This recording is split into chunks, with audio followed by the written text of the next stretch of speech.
Well, we're now being joined by Ibrahim Modibo, political affairs analyst, and we do expect Arise News commentator and lawyer Frank Tietie to join us momentarily on the show. But for now, Mr. Modibo, thank you so much for being on the news tonight. Thank you very much. I mean, you listen to those speakers at the event today. Another Democracy Day is upon us. It's the eve of June 12. But when you hear people say option A4 is the best way to go, 32 years after it was first used, what comes to mind? How do you react? Is it even practical to use that? Thank you. This one, if you look at the political temperament of the country generally, especially under INEC, it has not been able to meet the minimum standard of expectations of the Nigerian populace. In my opinion, I think there is the need to calibrate the activities of INEC with a view to dotting the I's and also crossing the T's, so as to conform with the global standard on which democracy operates. If you look at India, for example, it has almost 1 billion population, but you'll never hear of all these problems arising from mismanagement of the electoral system and also the electoral votes. But Nigeria, with virtually 200 million, we are always having problems upon problems. That was why when late President Umaru Musa Yar'Adua, may God bless his soul, stated that, look, he has been elected, but then the election fell short of the minimum standard, and therefore the responsibility is for him, or the onus is for him, to make sure that there are electoral reforms. And I completely agree with him, because he came as a man of conscience and a man of character. Unlike some of these people now that we have, they sit under trees, they write results, and they start jumping, beating drums and everything, saying that, look, they've won. In the real sense of the word, they have not come close to winning. So how do we look at the electoral process of Nigeria with a view to navigating through the processes so as to give us a clean, credible, fair, and transparent elections? One, the issue of the use of this technology is very, very fundamental. But Nigeria were confronted with myriad of problems that has to do with power, that has to do with even the manipulative tendencies of those that are operating it. So I think what needs to be done, if possible, let's go back to option A4. I think it is a very wonderful, because by then, under the Abiola option A4 of Humphrey also, he did very well, and there was credible election. By international standard, that election was described as the most fairest and one of the most cleanest elections that has been conducted in sub-Saharan Africa, that brought in Chief MQ Abiola. Option A4 did very well. There was no mago-mago. Even if you collect money from somebody, make sure that you don't collect money, because if you come and join a line, they might decide to collect their distance. But now, you find out that now there's violence associated with electoral processes. Yeah. They also, this issue of money. Yes, but what's the practicability of it? Because as at the last count, we had 93 million registered voters for 2023 elections. 32 years ago, we did not have a 200 million population, you agree? Yes. And for those who were not born at that time and who don't understand what option A4 is, it is simply open ballot, where you line up behind the picture of your candidates. Yes. How can we do that with 200 million population, 93 million registered as at the last count? Is it practical? If there is sincerity of purpose, there's nothing, it's even shorter. It is less cumbersome, less stressing, and without devoid of these characteristics of rigging of elections. Just be on the line, they will just blow the whistle and they start counting 1, 2, 3. At the end of the day, within 1 hour, 2 hours, everything is gone. So right. To me, the option A4 seems to suggest the populist approach to elections, because as it is now, most of the politicians now that you see jumping, becoming jumpologists, every minute jumping to the ruling party, is because they are afraid of losing their positions, because they knew that there is the manipulative tendencies of those at the helm of affairs. Ngozi, Madam Ngozi, if I were to suggest, the electoral reform should even start, first and foremost, by lining up the most credible people of character and distinction to be the umpires of INEC, right from chairman of INEC to other commissioners. Let there be advertorial in the newspaper. Bring in retired judges, retired academics, civil society groups, journalists and whatever. Let them form the fulcrum of the interviewing team to interview people of character that are devoid of any political manipulation or any political leanings. Let them form the INEC portal.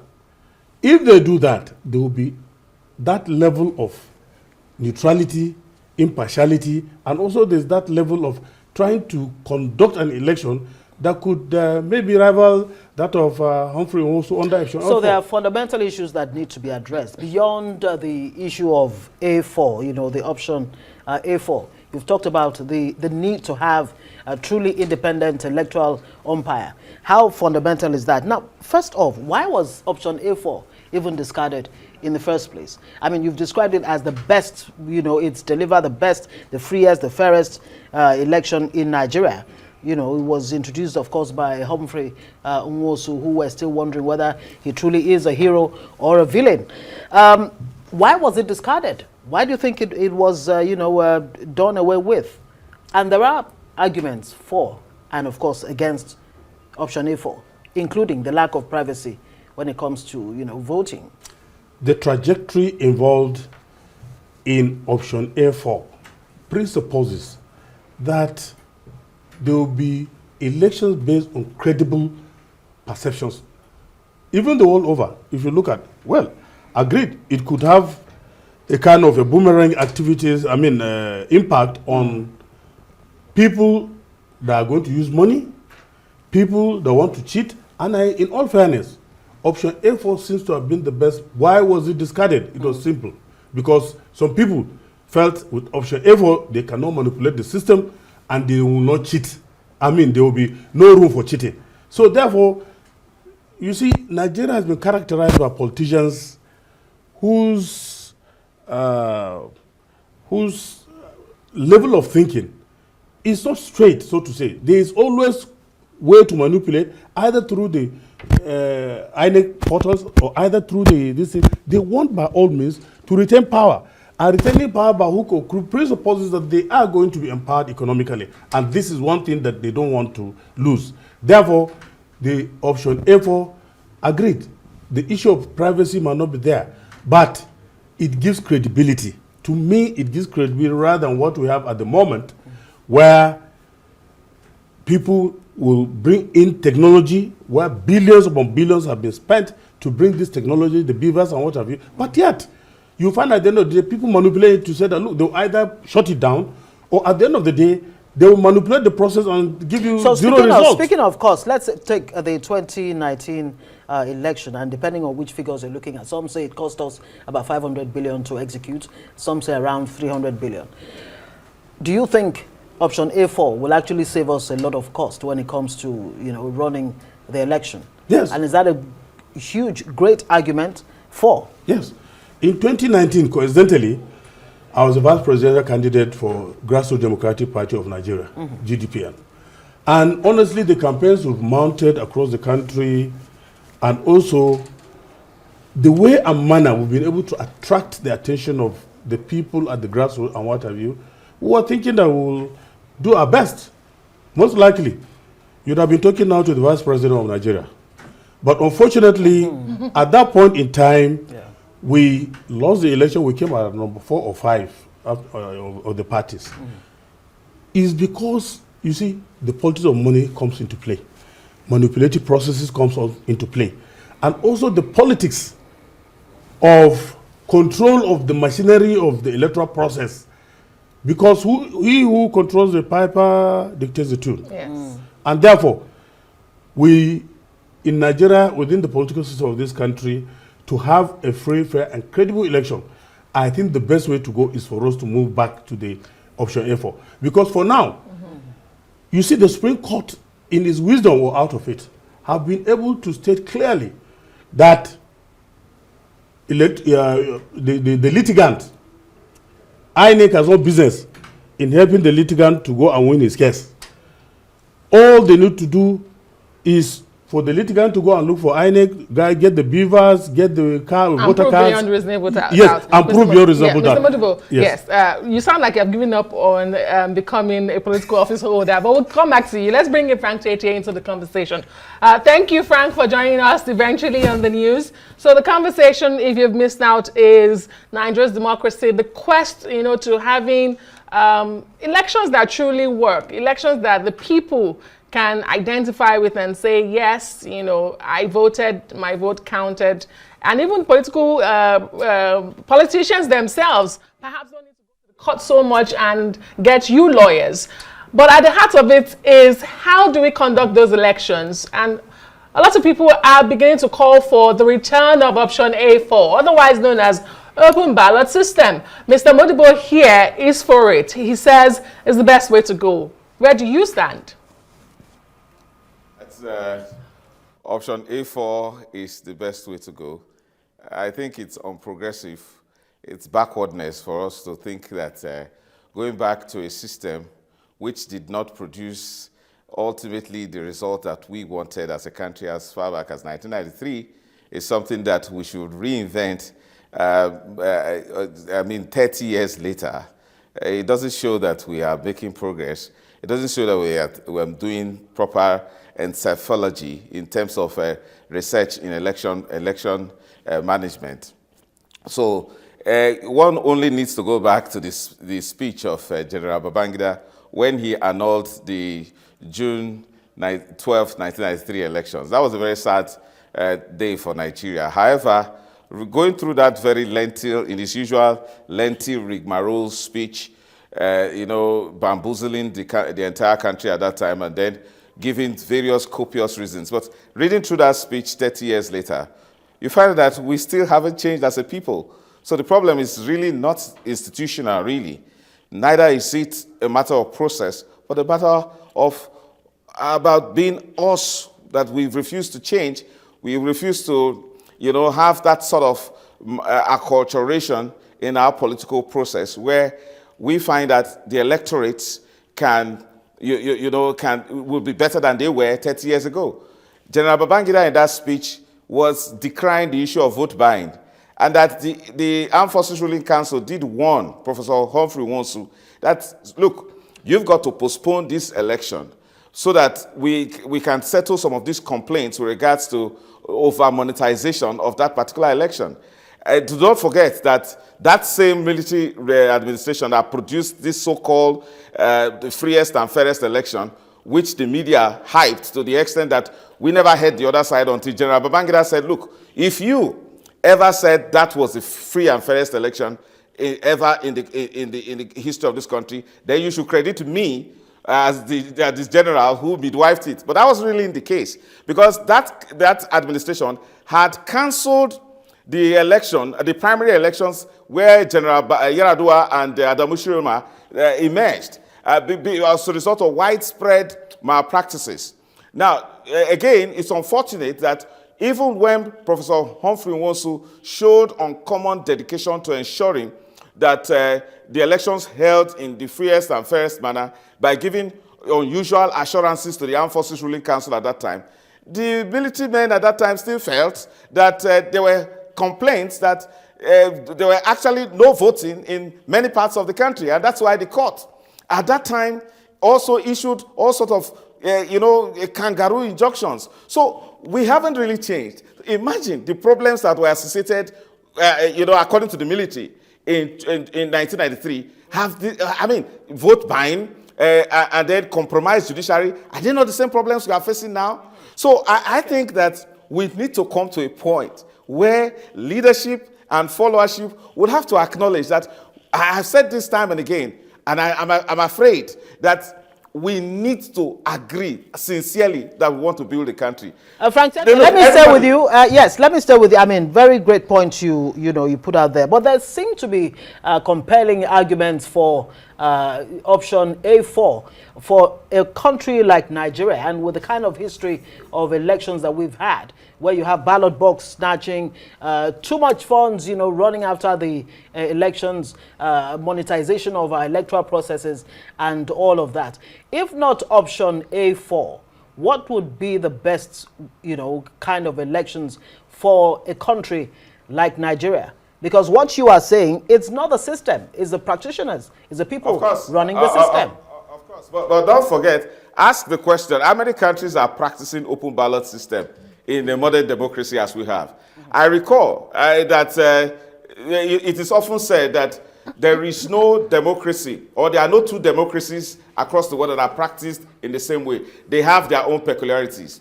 We must acknowledge the kind of people we are first. As smart people, people who want to grab power for less, people who have very nefarious intentions against one another in grabbing power.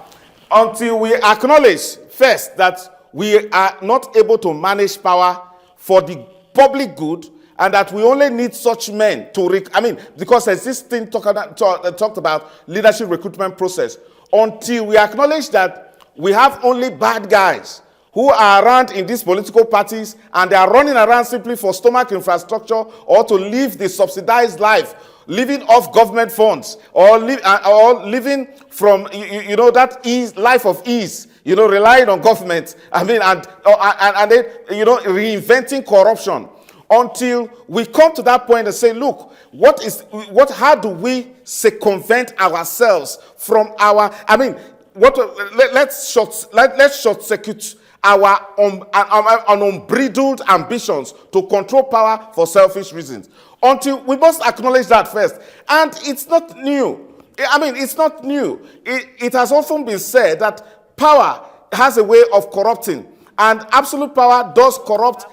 Absolutely. In that case, we must find a way to manage political power for the interest of the people. What is in our constitution? What kind of quality of people do we want? Knowing that we all have very evil intentions, in quote, when we go after power.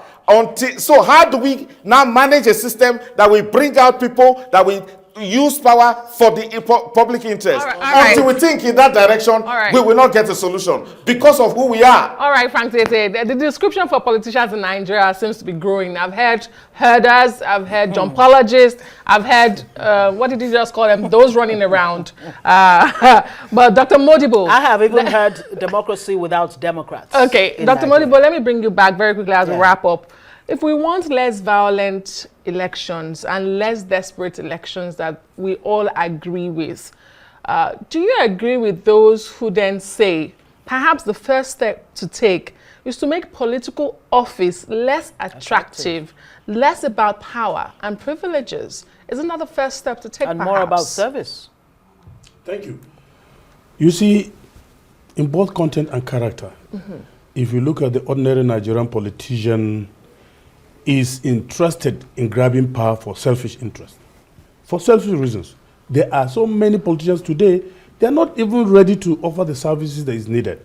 And therefore, we find a rainbow coalition of strange political bedfellows that meet to discuss how to share the loot, not necessarily to map out strategies. Because most of these parties, if you look at them today, do they have strategic thinking in terms of policies and programs that are different from each other? It seems as if it's just a Xerox photocopy. APC, ADP, this and that. They are all virtually the same thing, as if it's one man that has written all the policy programs. But you see, Madam Jesua, the danger to me, the electronic voting system should have been the best used in other countries. But in Nigeria, the Supreme Court has closed the door but opened a serious window for electoral frauds by stating that INEC does not need any legal backing to announce results based on electronic devices, that they can announce any result, not necessarily based on electronic. Based on INEC's discretion. Yes. So therefore, we must have a change of heart. If we're going to do that, we have to have electoral reforms. Okay. The National Assembly should be serious in all content and also look at the issues dispassionately on issues affecting, especially having circumspect, of the last elections for All right. us to progress in due course. We'll have to leave it there. Like Cassius said, the fault is not in our stars, but in ourselves. It doesn't really matter what system we run. It's the people who run it that really matters. We have to say thank you very much. Frank Tietie is a lawyer and a RISE analyst, and Ibrahim Modibo, Dr. Ibrahim Modibo is a political affairs analyst. Thank you, both of you, for joining us on Newsnight.